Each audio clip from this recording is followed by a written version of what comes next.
At T-Mobile, our critical mission is providing unparalleled 5G coverage for when connectivity is mission critical.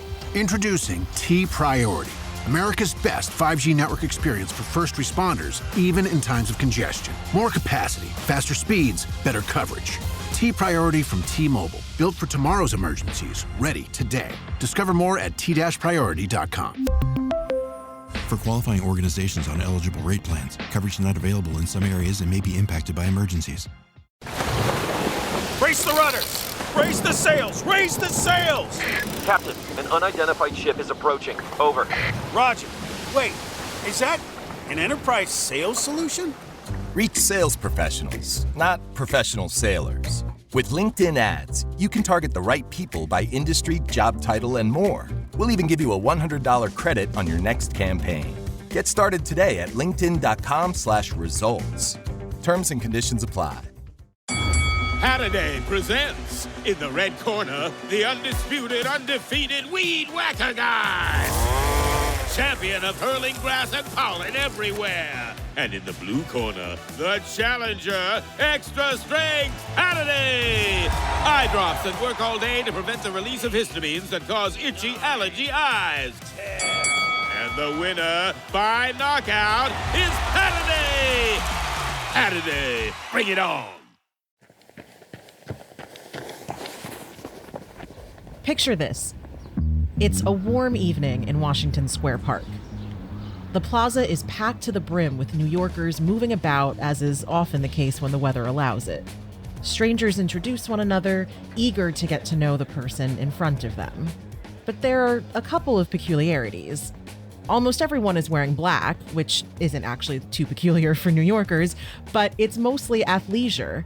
And toward the park's edge, many are stretching and lacing up sneakers.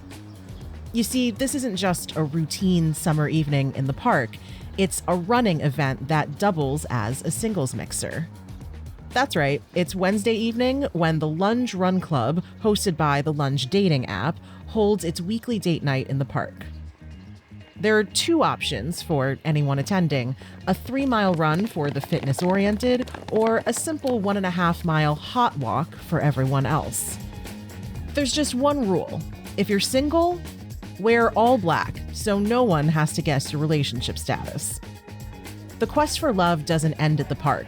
After breaking out a sweat, club members gather at a local bar for drinks and continue to mingle. What a lot of people say is, when you're just on these apps, you're just swiping yes, no, but a lot of the times, if you met this person like in real life and could kind of feel the vibe, then that's actually a very different story. That's Lunge Run Club co-founder Steve Cole. Over the last year or so, run clubs for singles, like Lunge, have completely taken off. These clubs aren't just the latest fad in dating. They're yet another indicator of how far running has come culturally, from a means of survival to a niche exercise appreciated by few, to today's widespread trends in not only fitness, but also in socializing and dating. A big part of this resurgence? The simple joy of running itself. Scientists have long studied what's known as the runner's high, that euphoric and stress-free feeling runners experience after a long run. This natural high, combined with the community aspect of run clubs, has turned running into more than just a workout. It's a social movement.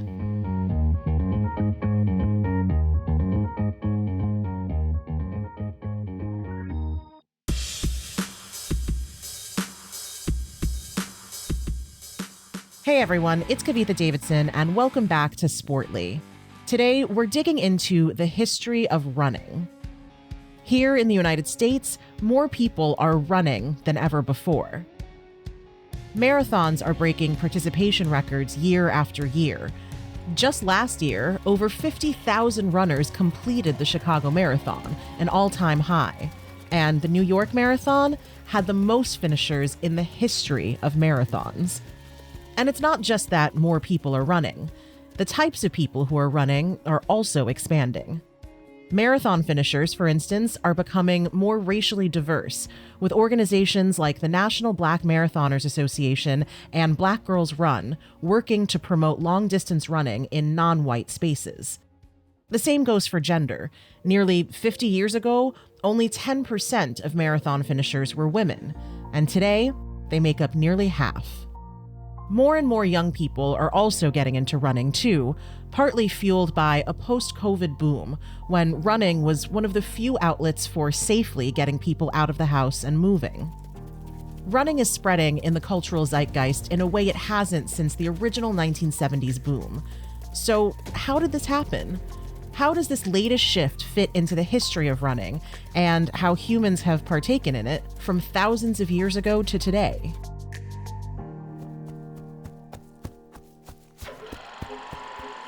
Back in the day, the average American didn't really run. The reality is that for millennia, running wasn't the kind of thing that humans wanted to do. And when you think about it, it's really not hard to understand why. For the earliest humans, the act of running was necessitated by what's called persistence hunting, essentially when humans had to chase down their food until their food was too exhausted to flee. Of course, humans have been chasing down their prey for a while now, about 12,000 years to be exact. But it took a long, long time for running to become something that the average person did for exercise or enjoyment. And that isn't to say that no one was running in society's past. Take ancient Greece, where running was an important gig. Professional messengers were responsible for swiftly getting from place to place by foot. The Greeks were also among the first to organize competitive races, complete with specialized coaches and training programs. At the first ever Olympic Games around 776 BC, foot racing was the only event, taking form in a 183-meter sprint called the stadion. Running was also prominent in medieval Japan, the Ottoman Empire, and the Penobscot Nation, to name a few. But again, the typical runner was usually doing it for work. Here's Chris Sokolexis, Tribal Historic Preservation Officer with the Penobscot Nation. We do have runners. These men would go from tribe to tribe or village site to village site delivering the messages, whether it was war or peace or anything like that. They were message deliverers. Or there's the Raramuri, a group of indigenous Americans known for excelling at long-distance running. Running is deeply ingrained in their culture, and some are capable of running hundreds of miles in one session. For them, running isn't just equated with the physical task of delivering messages or hunting, but a ceremony, a celebration of life. But for a long time, cultures that celebrated the act of running were the outliers. Most avoided it at all costs, as was the case here in the States. That is, until the 1970s, when everything changed with one race. In 1972, Frank Shorter, an Olympic runner, was 15 kilometers into the men's marathon event. He was at the front of the pack. Yet he wasn't the first runner to enter the Olympic Stadium. For the last 400 meters of the marathon, an imposter by the name of Norbert Sudhaus appeared on the track out of nowhere to run the final lap. That's not Frank. That's not Frank.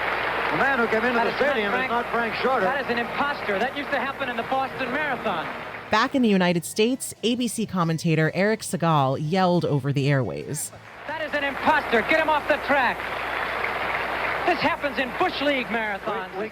Eventually, Shorter, too, finished the race.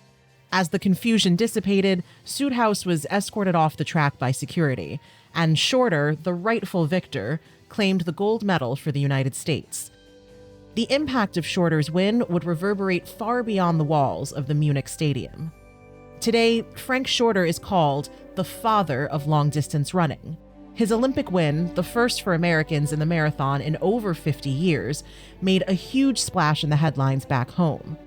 The magazine Athletes Quarterly cited it as an inspiration for millions of Americans who would go on to pick up a pair of running shoes and get out on the track. Now, of course, we can't give one athlete all the credit for turning running from an obscure hobby to a widespread American pastime. Shorter described himself as just a piece in the puzzle in galvanizing Americans to pick up running. The truth is that the groundwork had been laid for years leading up to Shorter's marathon win. In the late 1960s, newspapers like the New York Times and the Chicago Tribune began profiling a peculiar new group of people. Joggers, they called them. In both articles, Joggers told the authors that they often felt self-conscious when they went out for a run.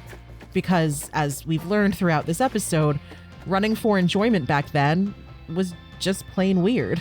And embarrassment wasn't their only obstacle.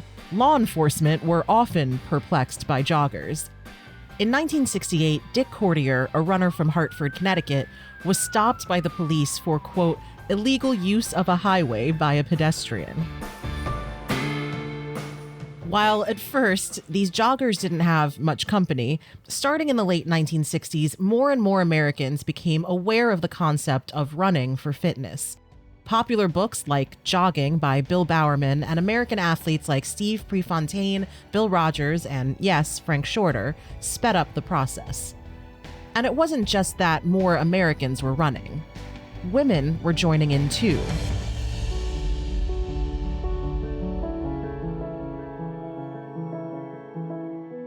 Before the 1970s, women hadn't even been considered capable of running a marathon.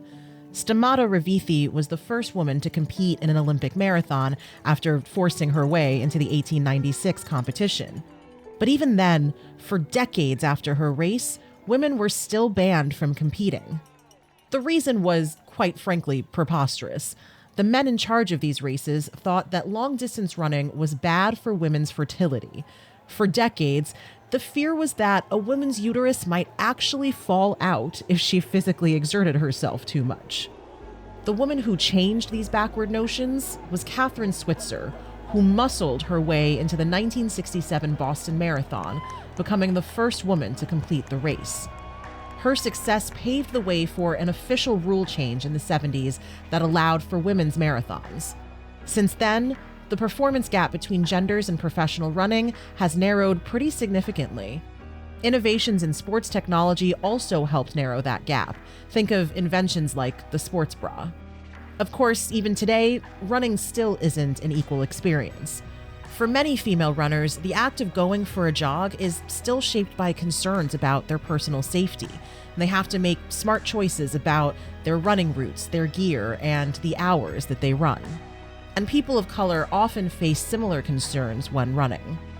They're forced to remain hyper-aware of the neighborhoods that they run in, the clothes that they wear, and the people around them. Tonight, a Georgia jury must decide whether the three men convicted of chasing down and killing Ahmaud Arbery did so because he was black. You might remember the racially motivated murder of Ahmaud Arbery in 2020.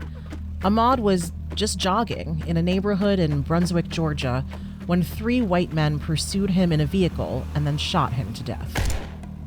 And that's not an isolated case. There are tons of articles by Black runners detailing the calculated risk they know they're taking every time they go for a run. They're extremely aware that they could be targeted for simply running while Black. Support groups like Black Men Run are working to bring people together, offering a space where runners can find support, brotherhood, and a shared commitment to health and unity. And finally, there are also big disparities in running along economic lines. In a real reversal from much of the history we've reviewed today, the kinds of people who run today are often among the wealthiest echelons of society. You can find plenty of articles online profiling the running-obsessed billionaires in America. And it's not just anecdotal. Studies have found that wealthier people do tend to jog more. It's clear to see even in the stories we've looked at today. To be able to attend the Lunge Run Club, you need to be free and able to get to Washington Square Park on an early Wednesday evening, hence the sea of young professionals. There are a lot of factors at play here. Among them, higher income people tend to be able to spend more time on leisure activities. They have better access to gyms, tracks, walkable cities, and trails, and they're more frequently the target of marketing efforts by apparel and shoe brands. But fundamentally, this dynamic represents a total reversal from the culture surrounding running for so much of history. Today, running is the leisurely activity choice for millions, especially among white-collar professionals, a fact that would probably bewilder the average American 60 years ago.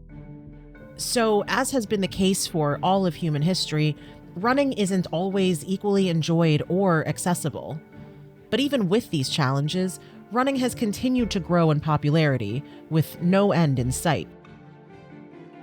So, what should we make of this?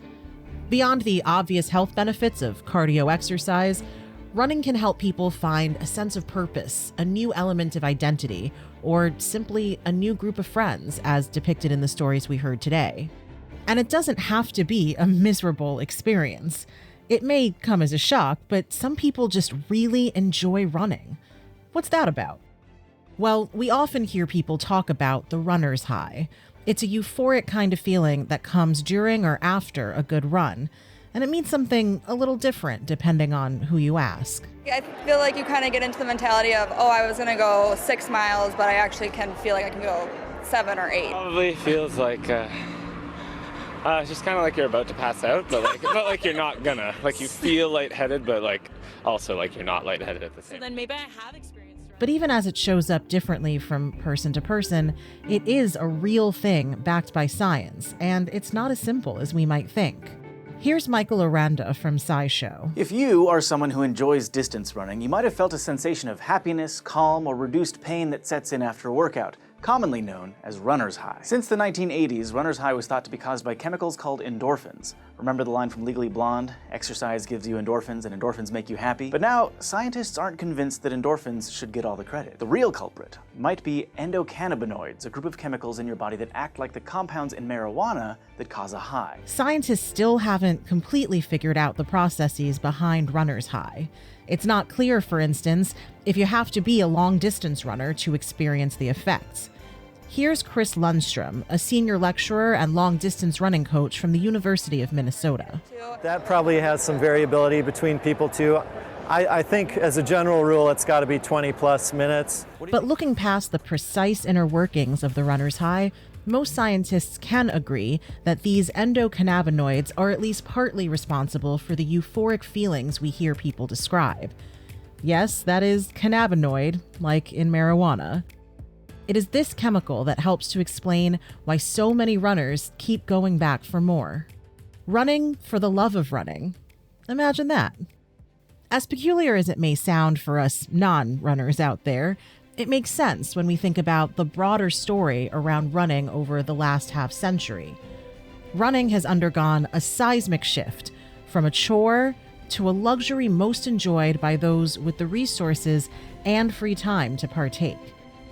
That's a real contrast to the early days of running, which, again, was usually done for practical purposes like sending messages or capturing food. And it serves as a great reminder that despite how comfortable we've grown with joggers in our neighborhoods and on our city streets, the lens with which we view running, when, where, and who should be doing it, is ever shifting. And central to each of the cases we've reviewed today is the ability of running to bring people together, to foster new experiences and journeys, and to offer an outlet for self-exploration and wellness. But more broadly, what we've also learned serves as a reminder that despite how comfortable we've grown with joggers in our neighborhoods and on our city streets, the lens with which we view running, when, where, and who should be doing it, is ever shifting.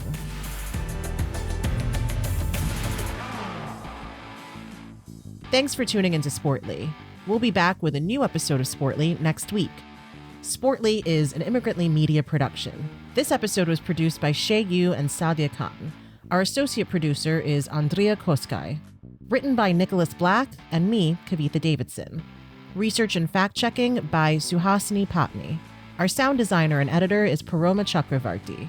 Our theme music was created by Simon Hutchinson. Other music by Epidemic Sound. Tune back in next week for more Sportly.